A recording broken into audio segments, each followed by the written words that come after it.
merupakan pernyataan sikap terhadap persidangan kasus penodaan agama oleh Basuki Cahayapurnama. Aksi ini bertujuan agar putusan hakim pada sidang vonis Ahok 9 Mei mendatang menjunjung tinggi rasa keadilan. Sebelum melakukan long march ke gedung Mahkamah Agung, massa yang hadir melaksanakan sholat Jumat di Masjid Istiqlal. Kita bergabung ke Masjid Istiqlal Jakarta untuk menyaksikan jalannya sholat Jumat.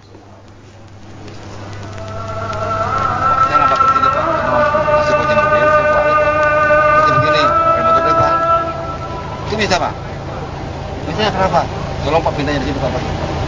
Siapa boleh ngomong gitu? Wah, kalau Bapak kan udah turun dan tentunya ngapain kita masuk mobil lagi. Sekarang. Mau nggak ikut saya? Itu aja.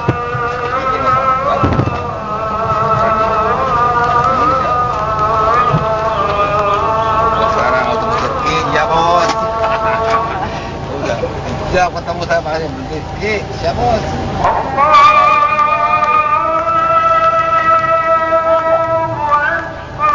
Di Pinangit.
كما قال سبحانه وتعالى في القرآن الكريم أعوذ بالله من الشيطان الرجيم كنتم خير أمة أخرجت للناس تأمرون بالمعروف وتنهون عن المنكر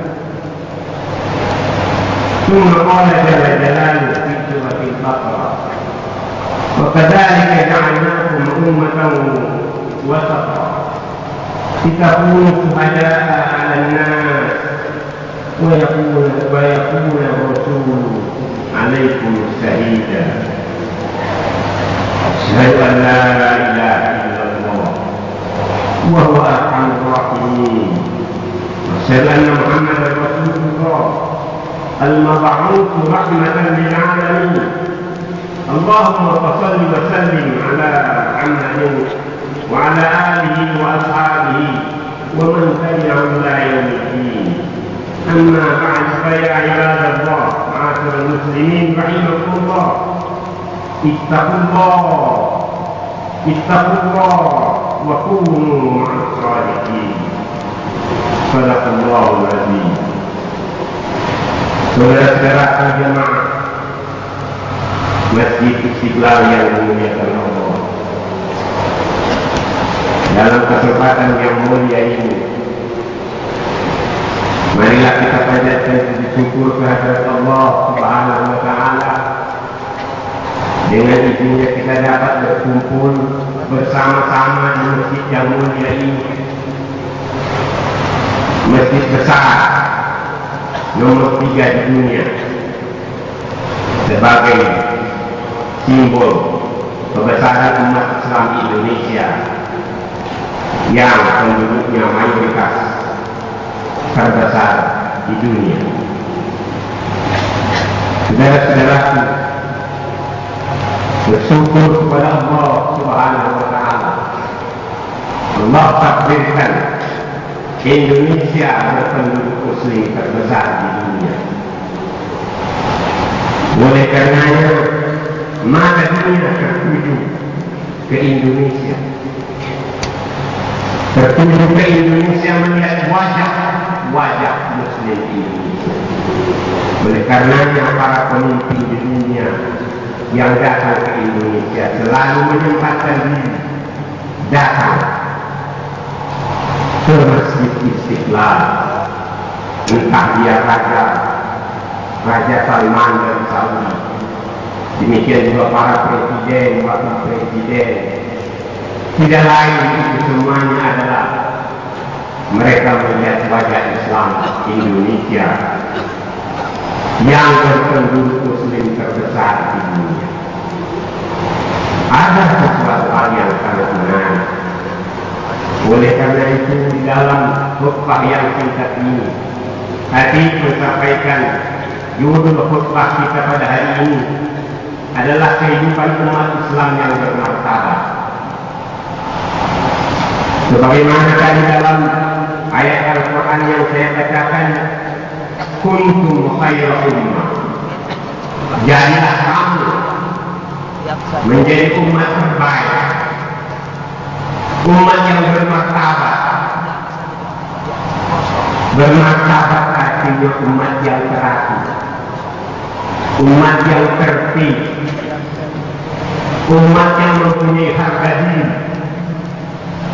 Bayangkan saudara-saudara, umat Islam dimanapun dia datang, dia bertemu dengan saudaranya, mengucapkan salam, absus salam, dia kobarkan, dia tebarkan salam, salam perdamaian, salam bersaudara.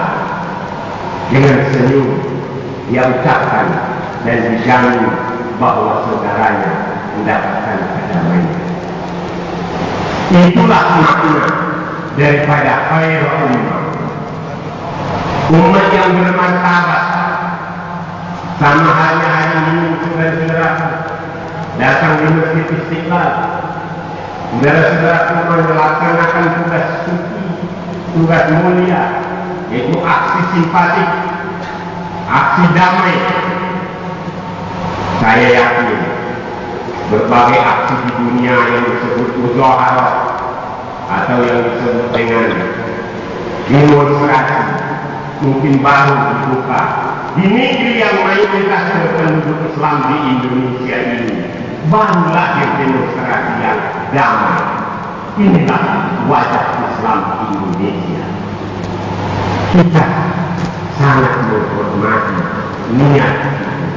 Oleh karenanya saudara, kita luruskan niat itu, kita jaga niat itu semata-mata lillahi ta'ala. Dan kita ajak seluruh umat Islam meluruskan niatnya, mulai diri kita, keluarga kita, masyarakat kita, para pemimpin-pemimpin kita, ahli-ahli hukum kita, lembaga-lembaga negara kita, supaya meluruskan niatnya di dalam melaksanakan tugasnya.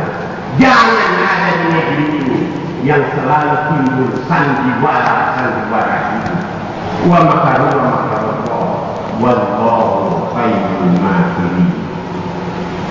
Saudara-saudara yang dimuliakan Allah, itulah yang disebut khairul ummah ukhrijat linnas, tampil di dalam konteks interaksi hubungan sesama manusia. Dia menyebarkan dan menebarkan kebaikan dan kemajuan di muka bumi ini, dan dia mencegah segala kerusakan dan kemungkaran di muka bumi.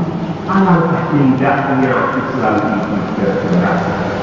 Tidak takut uang yang ada di kantong kita diambil orang, karena dia Islam.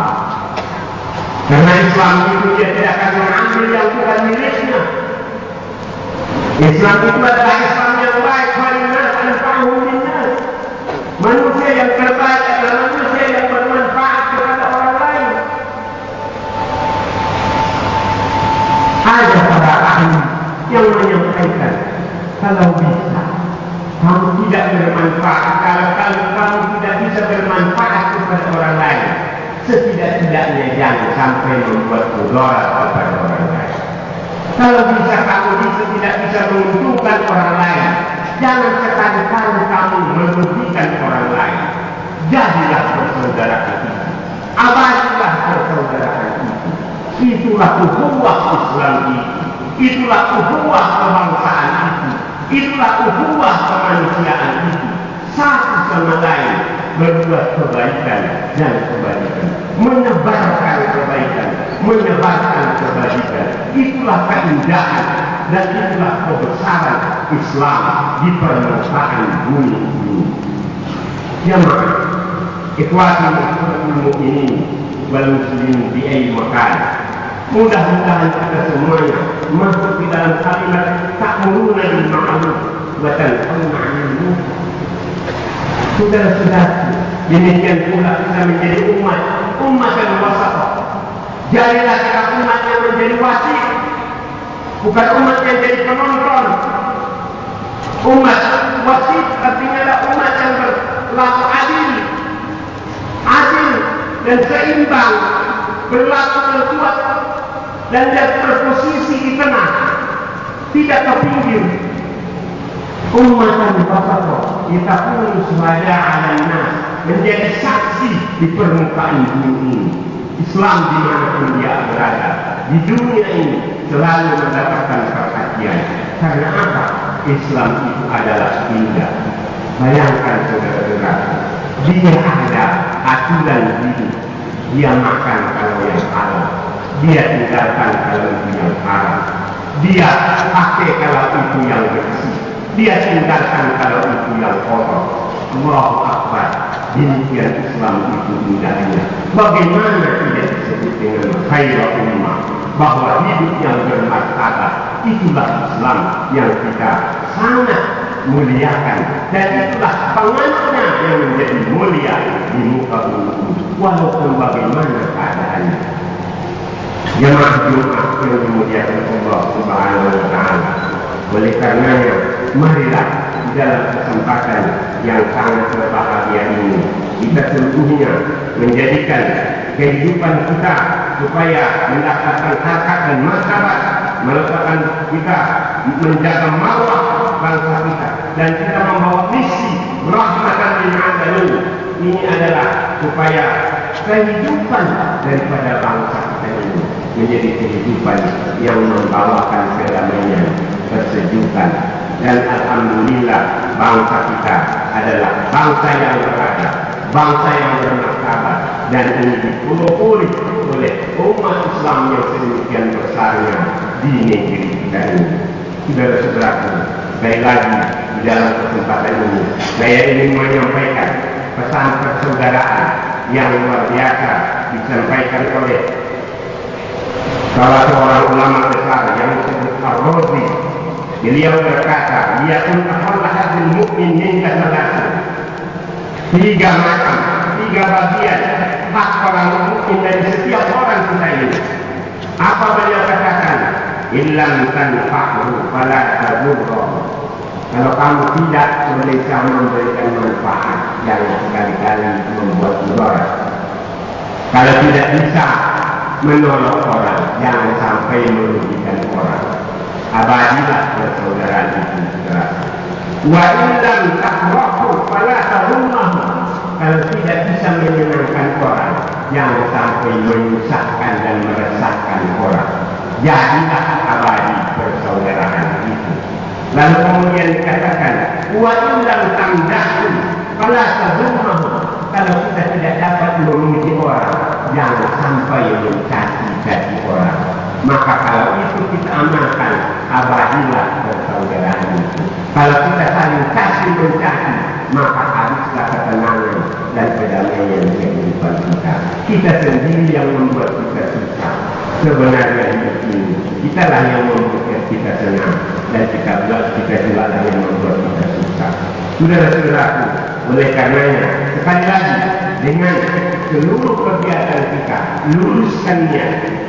Yang penting adalah luruskan niat. Niat itu berlaku, itu yang sebenarnya yang kita kerjakan dalam sholat. Mulai dari azan sampai kepada iqamah, sampai kepada takbir, sampai kepada imam memimpin, sampai kepada makmum, semuanya itu adalah dalam rangka meluruskan niat. Jangan sampai di dalam perjalanan kita ini niat kita itu menyimpang. Banyak orang saudara awalnya baik, di tengah-tengahnya besar. Banyak orang saudara-saudara, awalnya dia jelek, tapi di tengah-tengahnya dia baik. Kenapa? Dia luruskan niatnya. Ada orang yang baik di awalnya baik, di tengah-tengahnya baik, di akhirnya dia jelek. Karena dia tidak bisa meluruskan niatnya sampai akhir. Maka itu orang berdoa selalu supaya husnul khatimah di dalam hidupnya. Kita berdoa kepada Allah SWT supaya awalnya kita baik, di tengah-tengahnya kita baik, dan di akhirnya kita baik, sehingga hidup kita ini bahagia di dunia dan bahagia di hari kemudian. Sesuai dengan doa kita, Rabbana atina fid dunya hasanah wa fil akhirati hasanah wa qina adzabannar. Walhamdulillahi rabbil alamin. Barakallahu lakum. Amin. ونفعني وإياكم بما فيه من الآيات والذكر الحكيم وتقبل مني ومنكم تلاوته إنه هو الغفور الرحيم.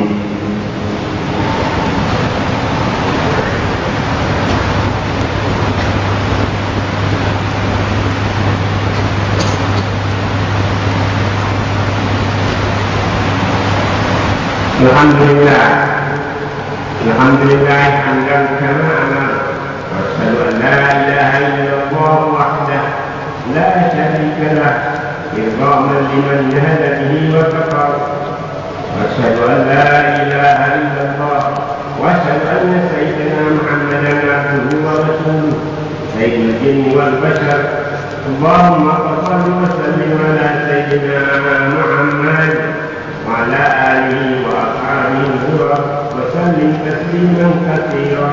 أما بعد فيا أيها الناس اتقوا الله كما أمر ولا تقربوا الفرح سماحة فيها ومع جهر.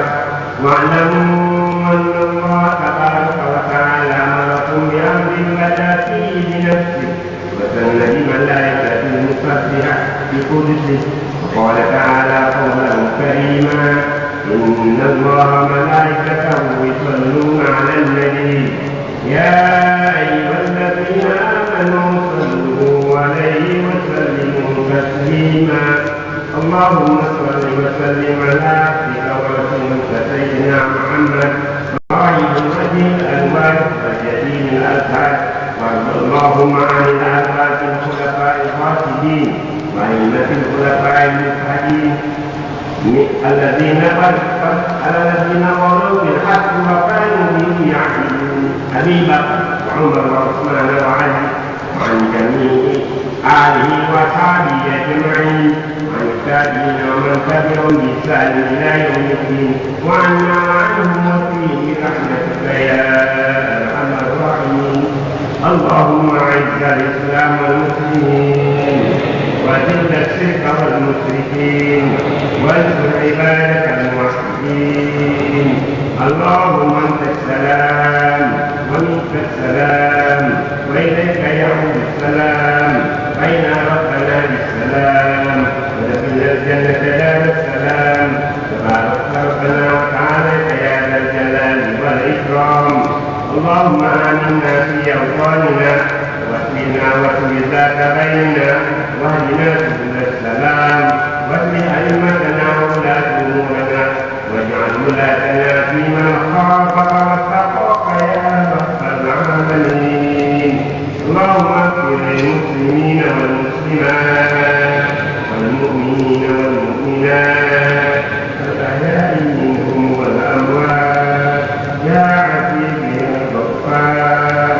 ربنا آتنا في الدنيا حسنة وفي الآخرة حسنة وقنا عذاب النار.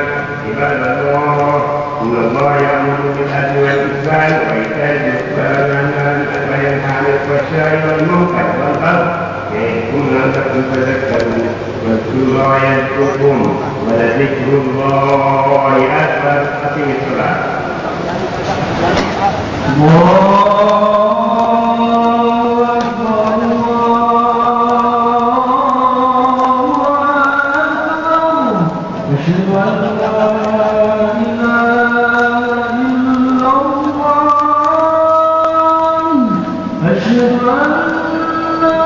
محمدا رسول الله.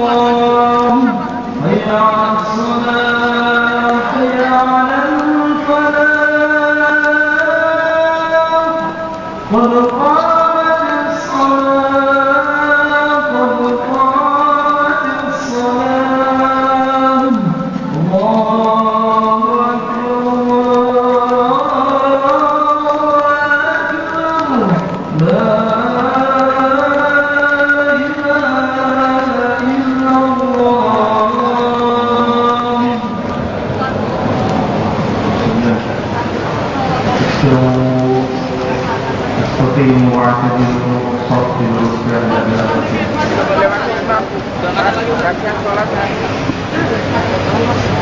yang lantai 2, 3, 4, dan 5 diharap jangan mendahului posisi imam.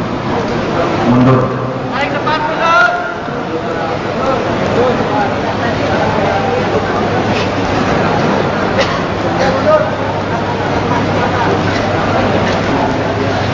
Allahu Akbar.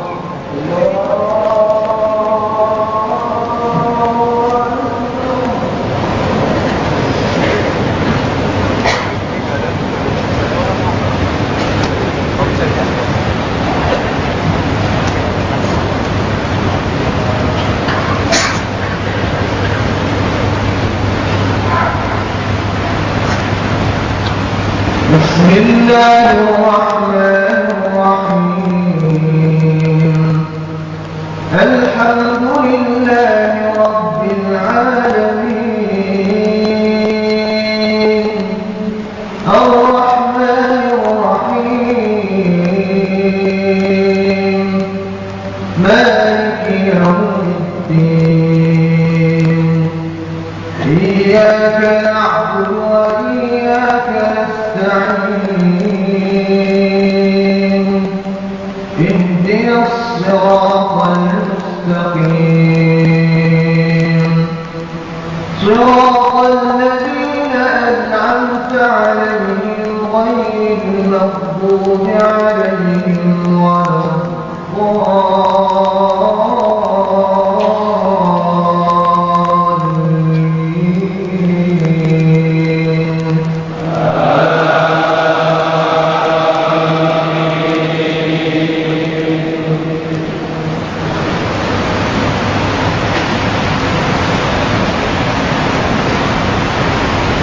وَلْتَكُنْ مِنْكُمْ أُمَّةٌ يَدْعُونَ إِلَى الْخَيْرِ وَيَأْمُرُونَ بِالْمَعْرُوفِ وَيَنْهَوْنَ عَنِ الْمُنكَرِ وَأُولَئِكَ هُمُ الْمُفْلِحُونَ. وَلَا تَكُونُوا كَالَّذِينَ تَفَرَّقُوا وَاخْتَلَفُوا مِنْ بَعْدِ مَا جَاءَهُمُ الْبَيِّنَاتُ وَأُولَئِكَ لَهُمْ عَذَابٌ عَظِيمٌ. يَوْمَ تَبْيَضُّ وُجُوهٌ وتسود وجوه. فأما الذين اسودت وجوههم أكفرتم بعد إيمانكم فذوقوا العذاب بما كنتم تكفرون. وأما الذين ابيضت وجوههم ففي رحمة الله هم فيها خالدون. تلك آيات الله نتلوها عليك بالحق وما الله يريد ظلما للعالمين.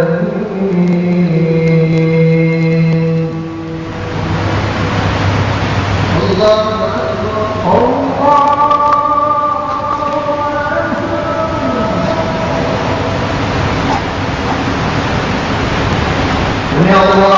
لمن حمده.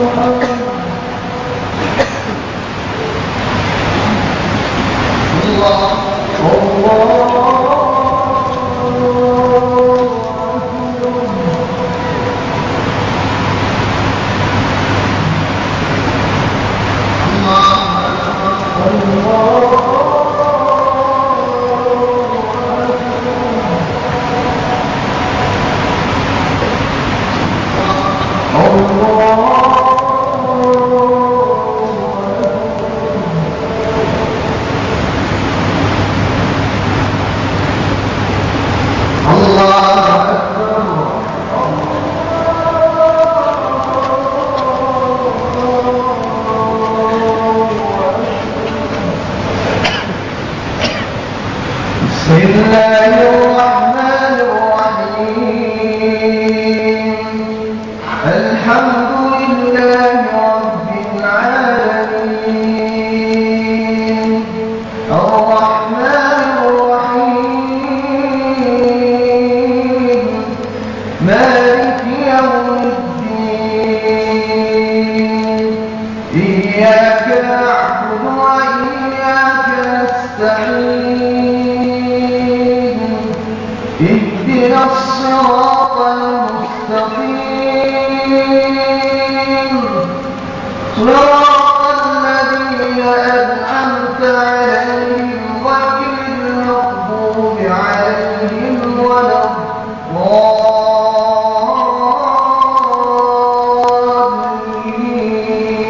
الضالين.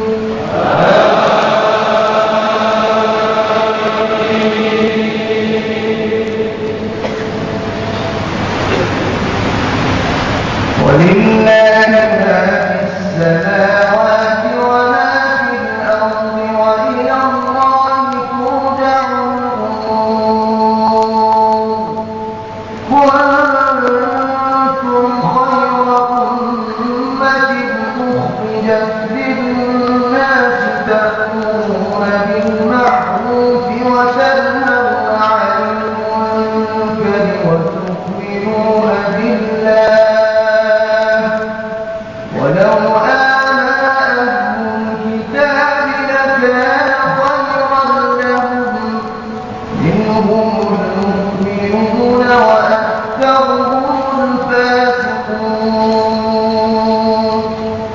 لن يضروكم إلا أذى وإن يقاتلوكم يولوكم الأدبار ثم لا ينصرون ضربت عليهم الذلة أينما تقفوا إلا بحبل من الله وحبل من الناس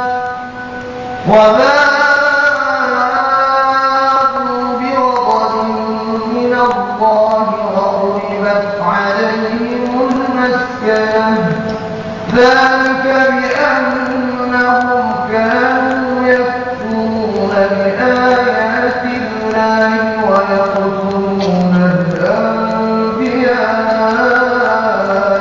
بغير حق ذلك بما عصوا وكانوا يعتدون.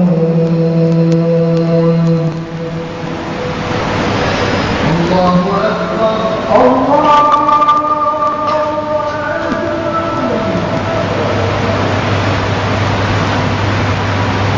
سمع الله لمن حمده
سيدنا محمد. اللهم اصلح لنا ديننا الذي هو عصمة ربنا، واصلح لنا دنيانا التي فيها معاشنا، واصلح لنا آخرتنا التي إليها معادنا، واجعل الحياة زيادة لنا في كل خير، واجعل الموت راحة لنا من كل شر. اللهم أعز الإسلام والمسلمين، وأهلك الكفرة والمشركين، ودمر أعداءك أعداء الدين. اللهم آمنا في ديننا، واصلح ولاة أمورنا، واجعل اللهم ولاتنا في من خافك واتقاك يا رب العالمين. وصلى الله على سيدنا محمد وعلى آله وصحبه وسلم، والحمد لله رب العالمين. Hadirin yang berbahagia, mari kita sama-sama melaksanakan salat Ibrahim untuk almarhum dan almarhumah yang telah kami sebutkan. Dan kepada jemaah kami mohon untuk tidak bergeser pada tempatnya. Terima kasih. Sallu ala Muhammad wa ala alihi wa sahbihi.